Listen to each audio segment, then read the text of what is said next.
Blood spill management अस्पताल में infection control का सबसे महत्वपूर्ण हिस्सा है। यदि खून को सही तरीके से साफ नहीं किया जाए तो गंभीर संक्रमण फैल सकते हैं। जब अस्पताल में किसी स्थान पर खून गिर जाता है उसे ब्लड स्पिल कहा जाता है। ये मरीजों और हेल्थ केयर वर्कर्स दोनों के लिए खतरनाक हो सकता है। ब्लड स्पिल से HIV, hepatitis B, hepatitis C और कई गंभीर इन्फेक्शंस फैल सकते हैं। ब्लड स्पिल होने के तुरंत बाद उस एरिया को रिस्ट्रिक्ट करना जरूरी होता है ताकि कोई व्यक्ति संक्रमित न हो।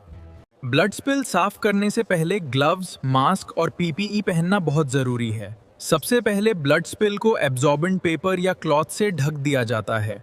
ब्लड स्पिल मैनेजमेंट के लिए स्पिल किट का उपयोग किया जाता है जिसमें डिसइंफेक्टेंट और प्रोटेक्टिव इक्विपमेंट होते हैं। ब्लड स्पिल को डिसइंफेक्ट करने के लिए 1% सोडियम हाइपोक्लोराइड सोल्यूशन उपयोग किया जाता है। हाइपोक्लोराइड सोल्यूशन को स्पिल एरिया पर डालकर कुछ समय के लिए छोड़ दिया जाता है। डिसइंफेक्टेंट को कम से कम 20 से 30 मिनट तक कार्य करने दिया जाता है। इसके बाद स्पिल को सुरक्षित तरीके से साफ किया जाता है। ब्लड कॉन्टेमिनेटेड मटेरियल को येलो बायोमेडिकल वेस्ट बिन में डाला जाता है। क्लीनिंग इक्विपमेंट को भी डिसइंफेक्ट करना जरूरी होता है। ब्लड स्पिल मैनेजमेंट के बाद प्रॉपर हैंड हाइजीन करना आवश्यक है। लार्ज ब्लड स्पिल की स्थिति में ट्रेन्ड स्टाफ और proper infection control protocol follow किया जाता है। यदि स्पिल एरिया में नीडल या शार्प्स हों तो उन्हें व्हाइट शार्प्स कंटेनर में डालना चाहिए। ब्लड स्पिल को बिना ग्लव्स साफ करना या डिसइंफेक्टेंट उपयोग न करना गंभीर गलती है। NQA स्टैंडर्ड्स में blood spill management infection control का महत्वपूर्ण इंडिकेटर माना जाता है। सही ब्लड स्पिल मैनेजमेंट संक्रमण रोकता है, मरीजों को सुरक्षित रखता है। ये तो हमने बात कर लिया ब्लड स्पिल मैनेजमेंट के बारे में लिए। अब थोड़ा हम बात कर लेते हैं मरकरी स्पिल मैनेजमेंट के बारे में, क्योंकि इसका मैनेजमेंट ब्लड स्पिल मैनेजमेंट से थोड़ा अलग है। सिर्फ एक टूटा हुआ थर्मामीटर और पूरा हेल्थ सेंटर खतरे में। पारा यानी मर्क्यूरी एक जहरीला धातु है जो सांस के जरिए शरीर में जाकर दिमाग, फेफड़े और किडनी को नुकसान पहुंचा सकता है।